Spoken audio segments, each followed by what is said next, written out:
나를 망가뜨린 놈이 내 동생을 또 망가뜨리려 한다면 여러분은 어떻게 하시겠습니까? 세상에는 두 가지 종류의 사람이 있습니다. 당했을 때 참고 견디는 사람과 절대 그냥 넘어가지 않는 사람. 오늘의 주인공은 후자였습니다. 하지만 여기서 끝이 아닙니다.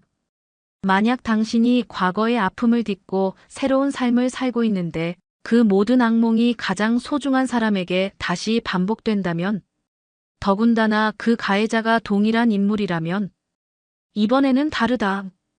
이번에는 내가 직접 나선다. 때로는 정의가 법정이 아닌 다른 곳에서 실현되기도 합니다. 때로는 복수가 가장 완벽한 치료법이 되기도 하죠. 준비되셨나요? 지금부터 시작되는 이 이야기는 당신이 정의에 대해 알고 있던 모든 것을 다시 생각하게 만들 것입니다. 1초밖에 걸리지 않는 구독과 좋아요 눌러주시면 이야기가 더 재미있으실 거예요. 그럼 지금부터 시작합니다. 병원 복도에 소독약 냄새가 진동했습니다. 서지우는 중환자실 앞에서 발걸음을 멈췄죠. 형광등이 깜빡거리는 천장 아래 차가운 복도 바닥이 발끝까지 시려왔어요. 유리창 너머로 보이는 동생의 모습에 가슴이 내려앉았습니다. 서지환의 얼굴 곳곳에 멍이 들어 있었고 왼쪽 팔에는 깁스가 감겨 있었어요.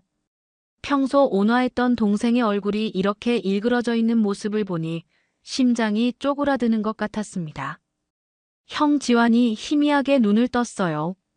목소리가 갈라져 있었죠. 지우는 병실 문을 조심스럽게 열고 들어갔습니다. 의료진들의 발자국 소리가 복도에서 멀어져 갔어요. 동생의 손을 잡으니 차갑기만 했습니다. 평소 따뜻했던 지환의 손이 이렇게 차가울 줄 몰랐죠. 누가 그랬어? 백이찬이야, 걔네들이. 지환이 떨리는 목소리로 말했습니다. 이유도 없이 갑자기 계단에서 밀어서. 그 이름을 듣는 순간 지훈의 뇌리에 3년 전 기억이 스쳐 지나갔어요. 고등학교 1학년 1학기, 복도에서 백이찬에게 둘러싸여 무릎을 꿇었던 그날이 선명하게 떠올랐습니다. 금품을 갈취당하고 온 학교 앞에서 공개적으로 망신을 당했던 그 치욕스러운 순간들이 말이죠. 화장실에서 얼굴에 차가운 물을 끼얹으며 울었던 기억까지 생생했어요. 지우는 주먹을 꽉 쥐었습니다. 손톱이 손바닥에 파고들 정도로 세게 말이에요. 자신이 당했던 것도 모자라 이제는 죄 없는 동생까지 건드린 거였어요. 동생은 자신과 달리 모범생이었는데 전교 3등을 유지하며 성실하게 살아왔는데 말입니다. 형은 왜 갑자기 학교를 그만뒀어? 지환이 물었죠. 정말 공부가 싫어서였어? 지우는 대답할 수 없었습니다. 동생에게 진실을 말하고 싶었지만 병원 침대에 누워있는 지환을 보니 더 큰 상처를 줄 것 같았거든요. 그래서 그냥 고개를 끄덕였어요. 지환의 눈에서 실망스러운 빛이 스쳐 지나가는 걸 봤지만 어쩔 수 없었습니다. 이번엔 다를 거야. 지훈이 중얼거렸어요. 뭐라고? 아니야, 빨리 나아. 지훈이 동생의 이마를 쓰다듬으며 말했습니다. 집으로 돌아온 지훈은 옷장 깊숙이 숨겨뒀던 교복을 꺼냈어요. 3년 전 마지막으로 입었던 그 교복은 아직도 새 것 같았습니다. 당시 어머니가 비싸다고 투덜거리며 사주셨던 그 교복 말이죠. 거울 앞에 서서 교복을 입어보니 완벽했습니다. 쌍둥이였으니까요. 얼굴은 똑같았지만 눈빛만은 전혀 달랐어요. 지우는 거울 속 자신을 바라보며 다짐했습니다. 과거의 자신은 겁쟁이였지만 지금은 달랐어요. 2년 동안 조직에서 몸을 단련했고 실전 경험도 쌓았습니다. 무엇보다 이번에는 물러설 이유가 없었죠. 동생을 지켜야 했으니까요. 백이찬. 지훈이 이를 갈며 그 이름을 불렀습니다. 이번엔 내가 무릎을 꿇을 차례다. 창밖으로 보이는 학교 건물이 어둠 속에서 희미하게 빛나고 있었어요. 가로등 불빛이 교실 창문들을 비추고 있었습니다. 내일이면 그곳에서 모든 것이 시작될 거예요. 지우는 주먹을 한 번 더 쥐었다 폈습니다. 이제 돌아갈 길은 없었어요. 다음 날 아침, 서지우는 동생의 교복을 입고 학교 정문 앞에 섰습니다. 3년 만에 밟는 학교 땅이었어요. 정문 양쪽으로 늘어선 벚나무들이 예전과 똑같았지만 지훈의 마음은 전혀 달랐습니다. 과거에는 두려움으로 발걸음이 무거웠다면 지금은 분노로 가슴이 뜨거웠거든요. 지환아.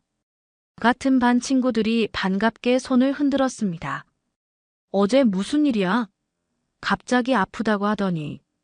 지우는 어색하게 미소를 지으며 고개를 끄덕였어요. 괜찮아. 목소리까지 동생과 비슷하게 만들어야 했습니다. 교실에 들어서자 분위기가 이상했어요. 몇몇 학생들이 수군거리며 지훈을 쳐다봤습니다.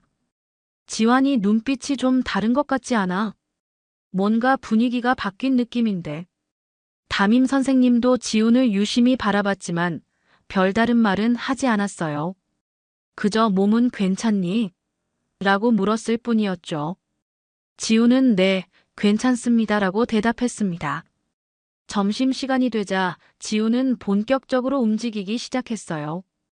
임태섭을 찾아다녔습니다. 그놈은 항상 계단 근처에서 약한 학생들을 괴롭히곤 했거든요. 과거 자신도 그곳에서 당했던 기억이 생생했어요.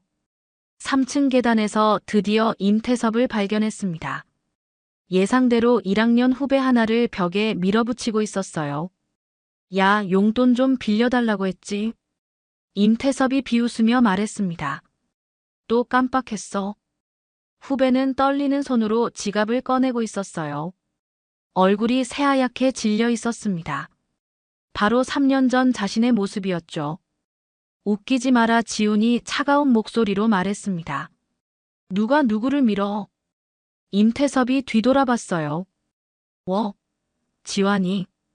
당황한 표정을 지으며 말했습니다. 너 왜 여기 있어? 너야말로 왜 여기서 이러고 있어? 지훈이 한 걸음 다가갔습니다. 임태섭의 어깨가 미세하게 떨리는 게 보였어요. 뭐야, 갑자기 왜 이래? 임태섭이 어색하게 웃으며 말했죠. 지환이 맞지? 지훈은 대답 대신 임태섭의 손목을 순식간에 잡아 비틀었습니다. 조직에서 배운 관절기였어요. 아! 임태섭이 비명을 질렀습니다.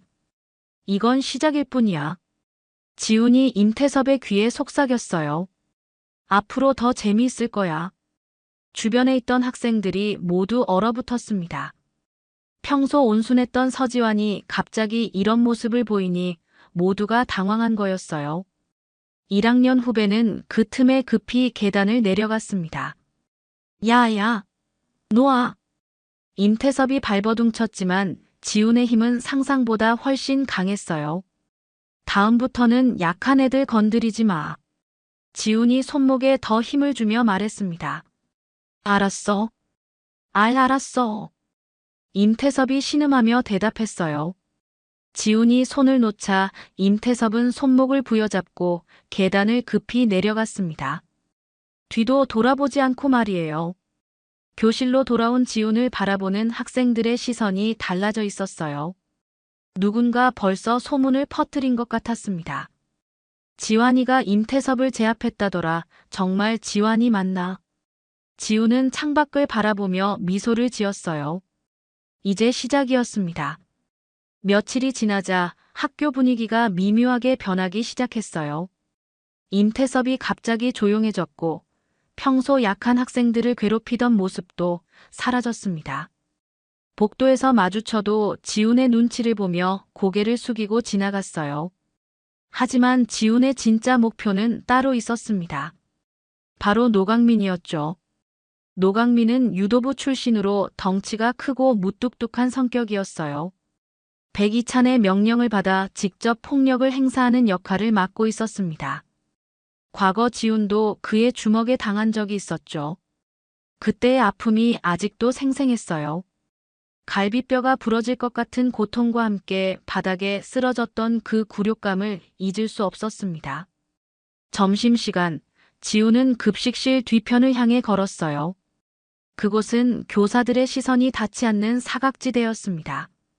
건물 뒤편 구석진 곳으로 담벼락 너머로는 공사장이 보였어요. 예상대로 노강민이 거기 있었습니다. 2학년 후배 하나를 벽에 밀어붙이고 주먹을 휘두르고 있었어요. 이번이 마지막 경고야. 노강민이 굵은 목소리로 말했습니다. 다음에 또 까불면 진짜 죽여버린다. 후배는 코에서 피를 흘리며 떨고 있었어요. 교복 셔츠가 찢어져 있었고 얼굴 곳곳에 멍이 들어 있었습니다. 마치 병원에 누워있던 지환의 모습과 똑같았어요. 눈물까지 글썽이고 있는 모습이 너무나 처참했습니다. 지훈의 가슴 속에서 분노가 끓어올랐어요. 주먹이 저절로 쥐어졌습니다. 손톱이 손바닥에 파고들 정도로 세게 말이에요. 2년 동안 조직에서 배운 모든 기술이 머릿속을 스쳐 지나갔습니다. 관절기, 타격기, 제압술까지 몸이 기억하고 있었어요. 야, 지훈이 차가운 목소리로 불렀습니다. 노강민이 뒤돌아봤어요. 너 지환이지? 의외라는 표정을 지으며 말했습니다. 여기서 뭐해? 너야말로 여기서 뭐하는 거야? 지훈이 한 걸음씩 다가갔어요. 후배를 때리면서 재미있어? 뭐라고? 노강민의 표정이 순간 일그러졌습니다. 지환이 주제에 나한테 대들어. 노강민이 주먹을 휘둘렀어요. 하지만 지훈에게는 너무 느린 공격이었습니다. 체급은 비슷했지만 기술의 차이가 너무 컸어요. 지훈은 몸을 비켜 노강민의 주먹을 피하고 동시에 그의 팔을 잡아 비틀었습니다. 조직에서 배운 관절기였죠. 으악! 노강민이 비명을 질렀어요. 지훈은 그대로 노강민을 바닥에 맺혔습니다. 콘크리트 바닥에 등이 부딪히는 소리가 크게 울렸어요. 노강민은 숨을 제대로 쉬지 못하며 헐떡거렸습니다. 평소 무서워하던 그 덩치 큰 놈이 이렇게 나약해 보일 줄 몰랐어요. 이게 어떤 기분인지 알겠어? 지훈이 노강민을 내려다보며 말했습니다. 약한 애들이 매일 느끼는 기분 말이야. 주변에 숨어서 보고 있던 몇몇 학생들이 휴대폰으로 그 장면을 촬영하고 있었어요. 지훈은 일부러 그들이 보이는 곳에서 행동한 거였습니다. 증거가 필요했거든요. 너 진짜 지환이야? 노강민이 떨리는 목소리로 물었어요. 그게 중요해. 지훈이 냉소하며 대답했습니다. 앞으로 약한 애들 건드리면 이것보다 더한 일이 생길 거야. 그 순간 영상을 찍던 학생 중 하나가 급히 그 자리를 떠났어요. 아마 선생님들에게 알리러 간 것 같았습니다. 오후 수업이 끝나자 소문이 학교 전체로 퍼졌어요. 지환이가 노강민을 혼자서 제압했다더라. 영상도 있다던데. 정말 그 온순한 지환이가. 며칠 후 유도부 후배들이 하나둘씩 용기를 내기 시작했습니다. 그동안 노강민에게 당했던 일들을 선생님들에게 털어놓기 시작한 거예요. 증거 영상까지 있으니 부인할 수도 없었죠. 결국 노강민은 학교폭력대책위원회에 회부되었고 두려움에 떨며 모든 것을 자백했습니다. 백이찬 일당에서 첫 번째 균열이 생긴 순간이었어요. 노강민이 무너진 후 학교 내부에는 묘한 긴장감이 흘렀습니다. 백이찬 일당 중에서 가장 무력을 담당하던 인물이 사라진 거였으니까요. 하지만 지훈이 진짜 경계하는 인물은 따로 있었어요. 바로 정동빈이었습니다. 정동빈은 학생회 부회장을 맡고 있었어요. 겉으로는 모범생처럼 보였지만 실제로는 백이찬 일당의 두뇌 역할을 하고 있었습니다. 직접 폭력을 휘두르지는 않았지만 뒤에서 각종 조작과 협박을 담당했죠. 학폭 사건이 터져도 교묘하게 무마시키는 게 바로 정동빈의 역할이었어요. 지훈은 며칠 동안 정동빈을 관찰했습니다. 수업 시간에는 열심히 필기하고 쉬는 시간에는 선생님들과 다정하게 대화하는 모습이었어요. 하지만 교사들이 보이지 않는 곳에서는 전혀 다른 얼굴을 드러냈습니다.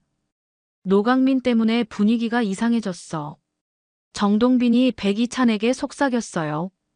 뭔가 대책을 세워야 할 것 같은데 지환이가 갑자기 이상해진 것 같아. 백이찬이 걱정스러운 표정으로 말했습니다.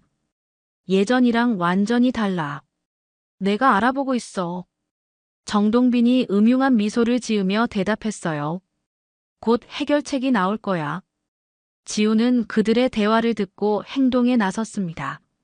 정동빈의 약점을 찾아야 했어요. 다행히 정동빈에게는 치명적인 습관이 있었습니다. 모든 일을 디지털로 기록해두는 것이었죠. 방과 후 지우는 학생회실에 몰래 들어갔어요. 정동빈이 항상 사용하던 노트북이 책상 위에 놓여 있었습니다. 다행히 로그인 상태 그대로였어요. 정동빈이 급하게 나가면서 로그아웃을 깜빡한 것 같았습니다. 노트북 화면에는 놀라운 것들이 가득했어요. 학폭 피해 학생들을 협박한 메시지들, 교사들의 약점을 조사한 파일들, 심지어 몰래 촬영한 사진과 영상들까지 있었습니다. 지우는 재빨리 중요한 파일들을 복사했어요. 가장 충격적인 건 정동빈이 작성한 조작 매뉴얼이었습니다. 학폭 사건이 터졌을 때 어떻게 증거를 없애고 피해자를 입막음시키며 교사들을 설득하는지에 대한 상세한 지침서였어요. 마치 범죄 조직의 운영 매뉴얼 같았습니다. 다음 날부터 지우는 계획을 실행에 옮겼어요. 학교 인터넷 게시판에 익명으로 글을 올리기 시작했습니다. 처음에는 은근한 암시 정도였어요. 학생회에서 뭔가 이상한 일이 벌어지고 있는 것 같다거나 누군가 학생들을 몰래 감시하고 있다는 식으로 말이죠. 며칠 후에는 더 구체적인 증거들을 공개했습니다. 정동빈이 후배들에게 보낸 협박 메시지를 캡처해서 올렸어요. 물론 개인정보는 모자이크 처리했지만 내용만으로도 충분히 충격적이었습니다. 돈 안 가져오면 너 집 주소 다 퍼뜨린다. 부모님께 내가 무슨 짓 했는지 다 말해버릴 거야.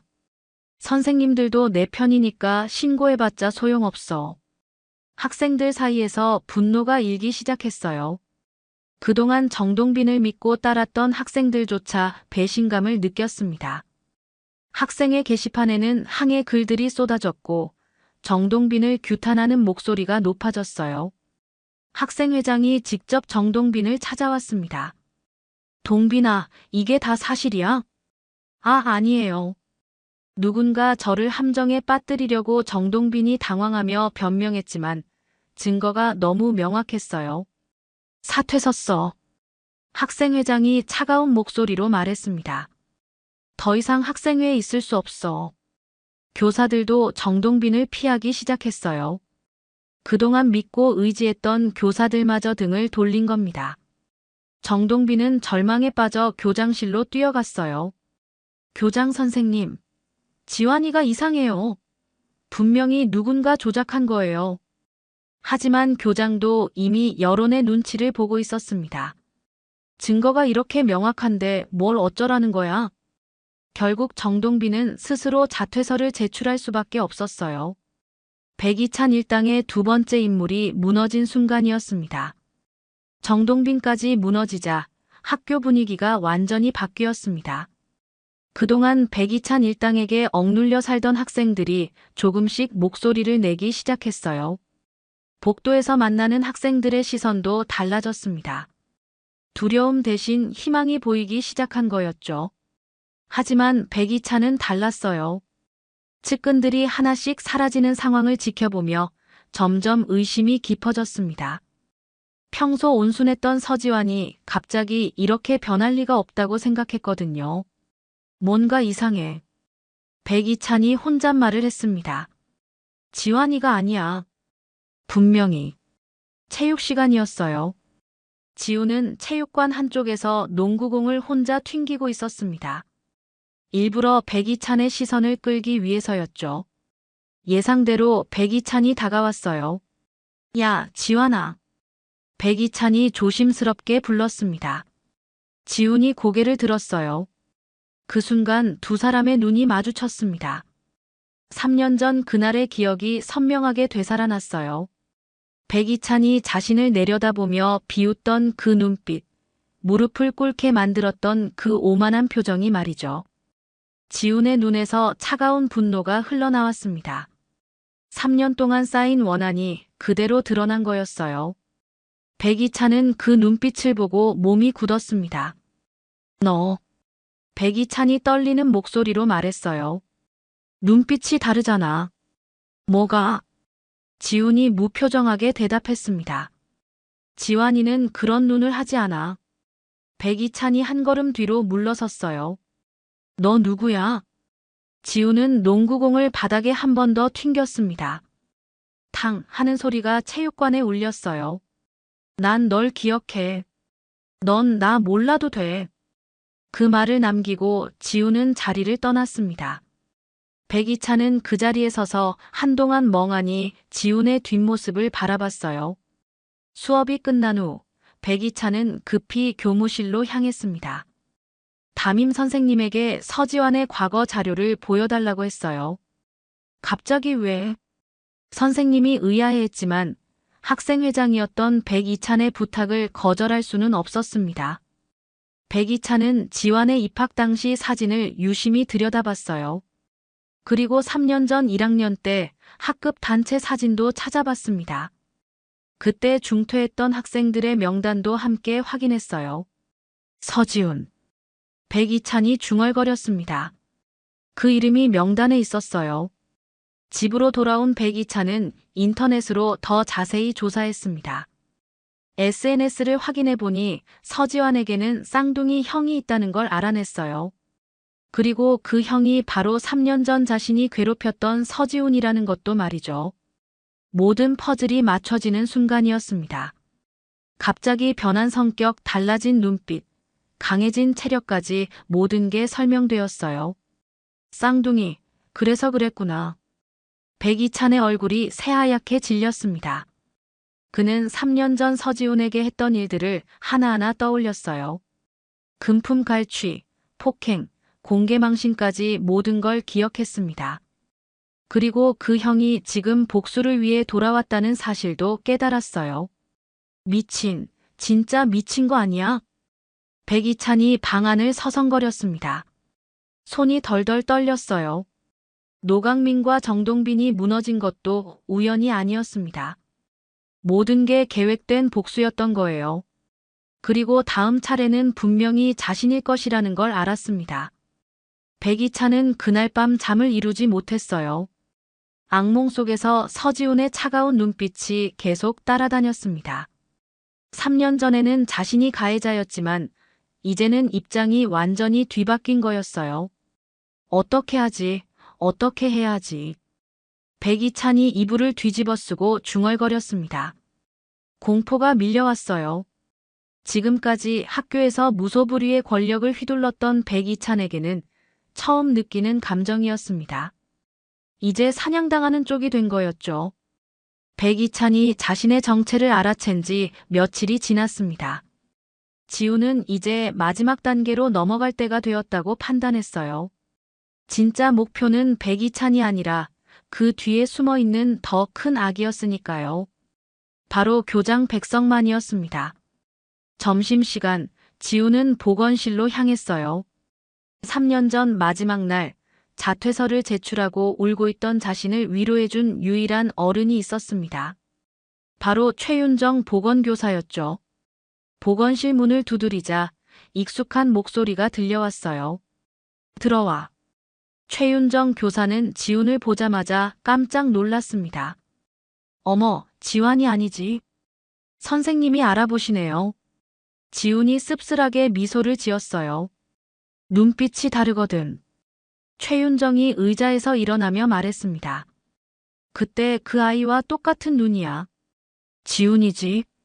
지훈은 고개를 끄덕였어요. 역시 자신을 기억해주는 사람이 있었습니다. 왜 왔어? 설마. 최윤정의 표정이 심각해졌어요. 복수하러 온 거야? 복수라기보다는. 지훈이 잠시 말을 멈췄습니다. 정의를 실현하려고요. 최윤정은 한숨을 깊게 쉬었어요. 그때 너를 제대로 도와주지 못해서 정말 미안했어. 교사로서 무력감을 많이 느꼈거든. 선생님 잘못이 아니에요. 지훈이 고개를 저었습니다. 시스템 자체가 썩어 있었으니까요. 맞아. 최윤정이 창밖을 바라보며 말했어요. 그때부터 지금까지 아무것도 변하지 않았어. 아니, 더 심해졌지. 지우는 최윤정의 표정에서 뭔가 다른 것을 읽어냈습니다. 선생님, 혹시 증거 같은 게 있으세요? 최윤정이 지훈을 유심히 바라봤어요. 정말 끝장을 낼 생각이야? 네. 이번엔 확실하게 할 거예요.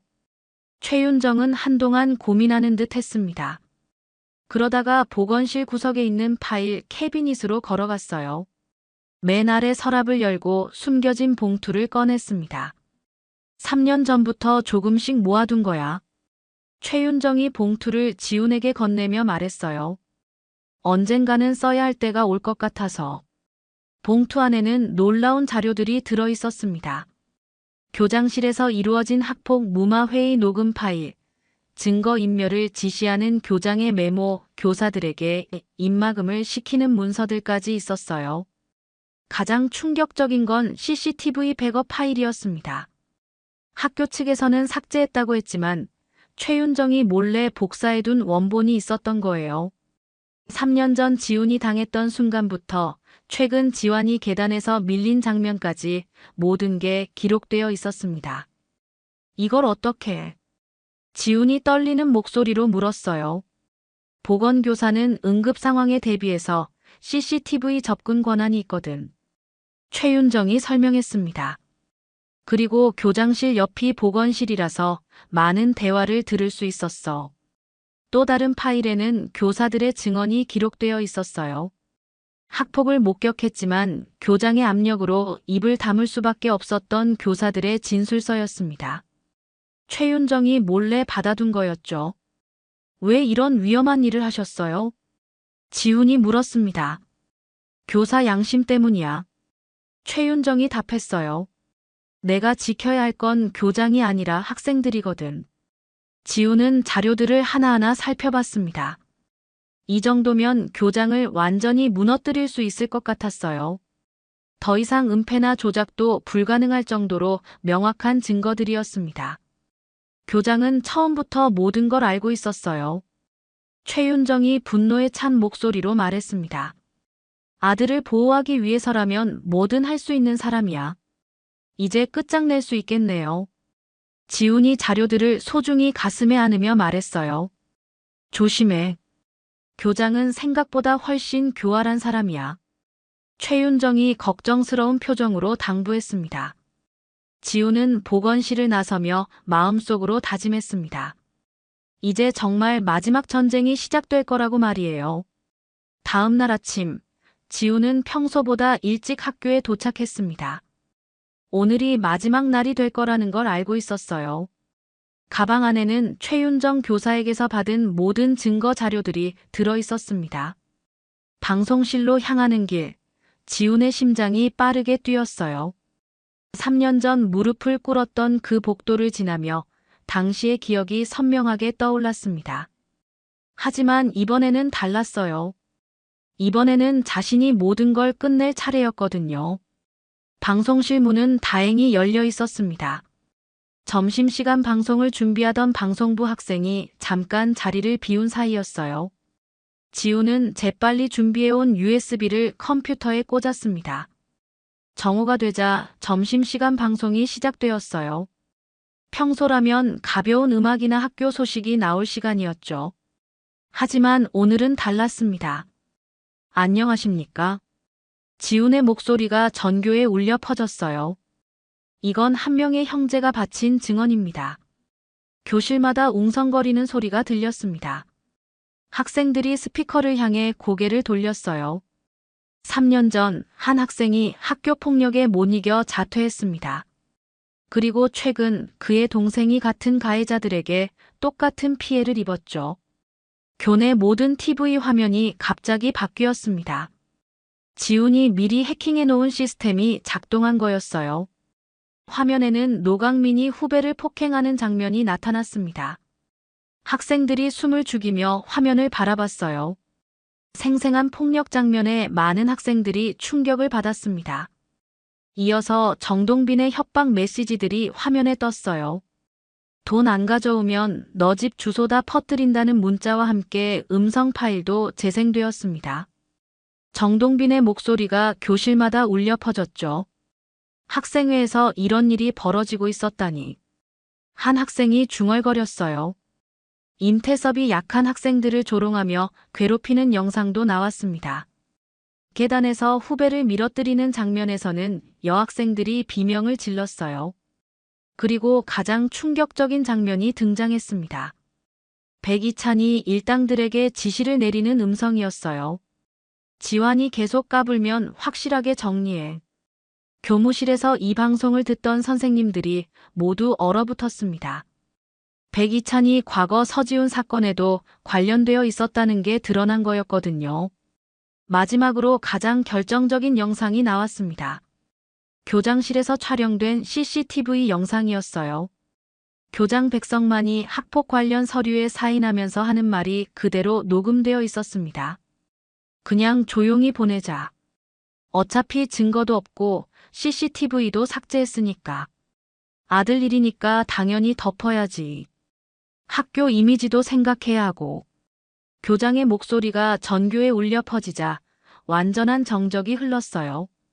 그리고 곧바로 엄청난 소동이 일어났습니다. 교장이 직접 은폐했다고. 진짜 미친 거 아니야? 이래서 학폭이 계속 일어났구나. 백이찬은 급히 교무실에서 도망치려 했지만 이미 늦었어요.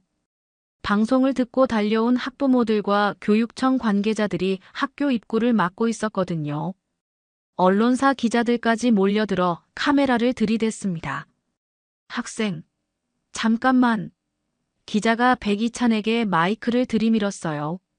학교폭력 은폐 사건에 대해 한 말씀 해주시겠습니까?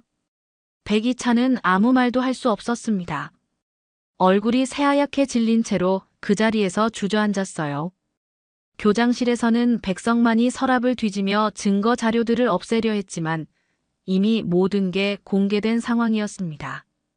지우는 방송실에서 마지막 멘트를 했어요. 진실은 언젠가 드러나게 되어 있습니다.